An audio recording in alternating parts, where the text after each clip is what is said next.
Hello friends, welcome to Devi's cooking. வாங்க நம்ம இன்றைக்கி என்ன செய்ய போகிறோன்னா, ஒரு உருளைக்கிழங்கு வச்சு ஒரு காரசாரமான சுவையாக சூப்பரான ஒரு சப்பாத்தி செய்ய போகிறோம். வாங்க அது எப்படி செய்கிறதுன்னு பார்க்கலாம். வீடியோக்கு போகலாம். பாருங்கள், நான் இதில் ஒரு குக்கர் எடுத்துருக்கேன். உருளைக்கிழங்கு கழுவிட்டு ரெண்டு ரெண்டாக கட் பண்ணி வச்சுருக்கேன். நம்ம இது குக்கரில் போட்டுடலாம். அது முழுகிற அளவுக்கு தண்ணி ஊற்றிடலாம். இது நம்ம ஸ்டவ் பற்ற வச்சு இது ஒரு 4 விசில் வேக வச்சிடலாம். இது என்னமோ ஒரே மாதிரியாக இல்லாமல் இது நல்லா சூப்பராக இருக்கும். இது 3-4 விசில் வேகட்டும், அதுக்கப்புறம் பார்க்கலாம். சப்பாத்திக்கு மாவு பிசைஞ்சிக்கலாம். 2 கப் அளவுக்கு கோதுமை மாவு எடுத்துக்கிறேன். பாருங்கள், போட்டாச்சு. இப்போ வந்து சமையல் நல்லெண்ணெய் ஒரு 4 ஸ்பூன் அளவுக்கு இதில் போட்டுக்கலாம்.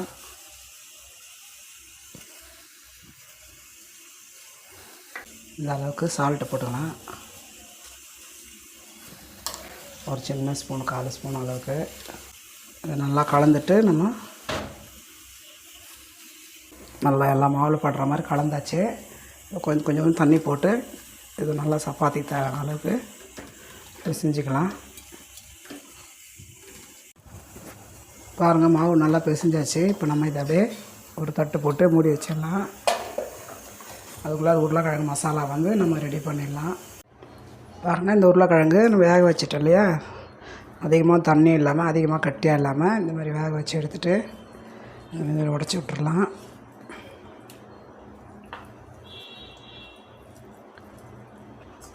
இப்போ நம்ம அதில் வந்து நம்ம மஞ்சள்தூள் ஒரு 1/4 ஸ்பூன் அளவுக்கு போட்டுக்கலாம். ஏன்னா இது கொஞ்சம் உருளைக்கிழங்கு தான் இருக்குது, 3 உருளைக்கிழங்கு தான். ஒரு 1/2 ஸ்பூன் சில்லி பவுடர் போட்டுக்கலாம். கரம் மசாலா ஒரு 1/2 ஸ்பூன் போட்டுக்கலாம். இங்கே பாருங்கள், கரம் மசாலா இதில் போட்டு வச்சுருக்கேன். அது ஒரு தேவையான சால்ட்டு போட்டுக்கலாம். இது ஒரு 1/2 ஸ்பூனு. இது கூடவே நம்ம இஞ்சி வந்து பொடியாக கட் பண்ணி வச்சுருக்கேன்.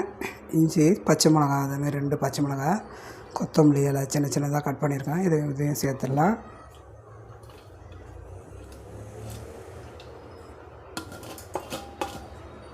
இதை நம்ம நல்லா பிசைஞ்சிக்கலாம்.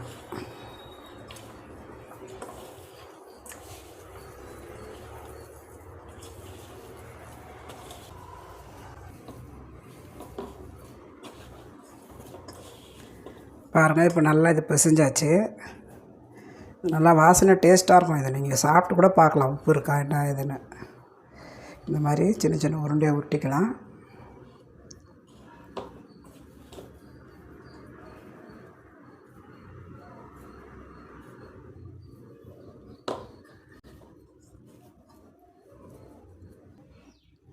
பாருங்கள், உருட்டினதெல்லாம் 8 உருண்டை வந்துச்சு. இதை நம்ம வச்சுட்டு சப்பாத்தி மாவு எடுத்துக்கலாம். பாருங்கள், சப்பாத்தி மாவு நல்லா சாஃப்டாகிடுது. இது ஒரு 1/4 ஹவர் ஆகிடுச்சு. இதை நான் ஊற வச்சுட்டு சின்ன சின்னதாக உருட்டி எடுத்துக்கலாம். இந்த உருளைக்கிழங்கு கொஞ்சம் பெரிய சைஸில் தான் உருட்டிட்டுக்கிறேன். மாவு இந்த அளவு உருட்டிக்கலாம்.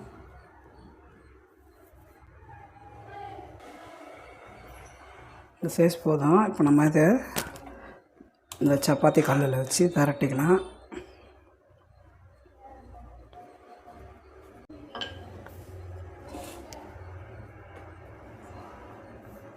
இது கொஞ்சமாக அப்படி திரட்டிட்டு நம்ம இந்த உருளைக்கிழங்கை வச்சுக்கலாம். ஒட்டுற மாதிரி இருந்தால் கூட நம்ம லேசாக மாவை போட்டுக்கலாம், அதில் ஒன்றும் ஆகாது.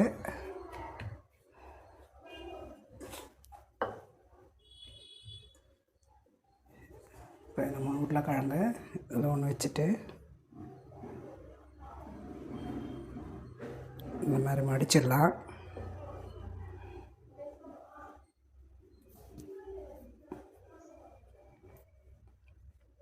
ஸ்டஃப்பு வெளியே வராத அளவுக்கு புரட்டிக்கலாம். அப்படி இருந்தால் அப்படி வெளியே உருளைக்கிழங்குலாம் மசாலா தெரிஞ்சதுன்னா நம்ம அது மேலே மாவு போட்டுக்கலாம்.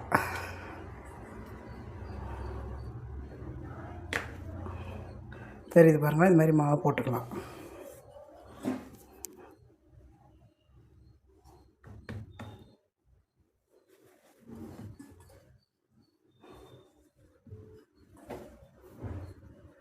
இந்த மாதிரி ஓரளவுக்கு நம்ம சப்பாத்தி எந்த அளவுக்கு திரட்டுறோமோ அது மாதிரி திரட்டிக்கலாம்.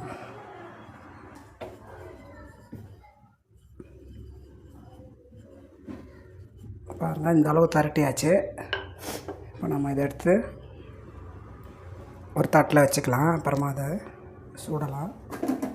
இது பாருங்கள் வச்சுட்டோன்னா இந்த மாதிரி இன்னும் 2 செஞ்சுட்டு நம்ம சுட்டுக்கலாம். இந்த மாதிரி திரட்டியாச்சு. இப்போ நம்ம சுடலாம். அதை எப்படி செய்யணும் பாருங்கள். நான் ஒரு தோசைக்கல் கழுவிட்டு வச்சுருக்கேன். கேஸ் பாத்திரம் வச்சு இது கொஞ்சம் ஃபாஸ்ட் வச்சுருக்கேன். நல்லா காலுக்கு ஆயிட்டோம்.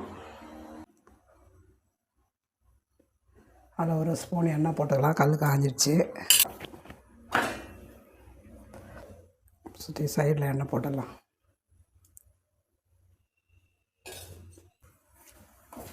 இப்படி வருது பாருங்கள். இந்த மாதிரி பண்ணி எண்ணெயை போட்டு இப்படி தோசைக்கல் அப்படி பண்ணாலே நல்லா புஃப்னு எழும்பும் இந்த சப்பாத்தி. நம்ம திருப்பி போடலாம். இன்னும் வேகணும். இது நான் இப்போதைக்கு திருப்பி போட்டு வச்சுருக்கேன். நல்லா ஸ்லோவாக வச்சு நல்லா வேகணும். இப்போ இதை திருப்பி போடலாம். இந்த சைடு நல்லா வேகணும். இப்போது சிம்மில் வச்சு கொஞ்சம் நேரம் வேக வச்சுட்டாலும் நல்லாயிருக்கும். இதில் கொஞ்சம் எண்ணெய் போட்டுடலாம்.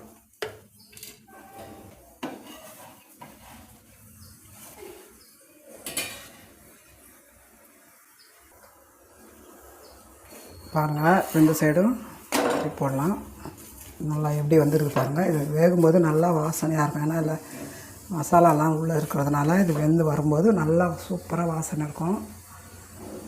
இது நம்ம ஒரே மாதிரி இல்லாமல் இது மாதிரி ஒரு செஞ்சு குழந்தைங்களுக்கு கொடுத்தா 2 சாப்பிட்ற பசங்க கூட 3 சப்பாத்தி சாப்பிடுவாங்க. இப்போ இதை நம்ம எடுத்துடலாம். 2 சைடுமே நல்லா வெந்துடுச்சு.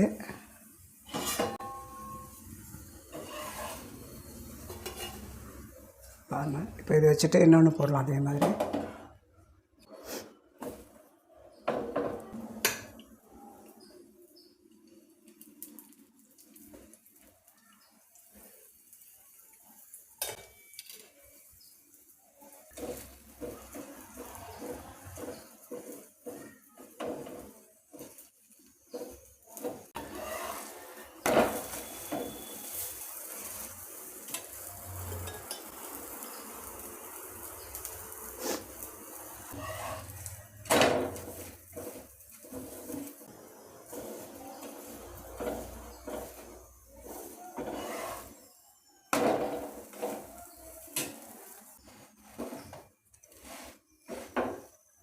இந்த சைடு நல்லா வெந்துடுச்சு.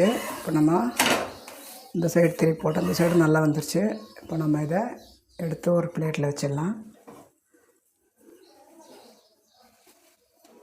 சப்பாத்தி நல்லாயிருக்கு பாருங்கள்.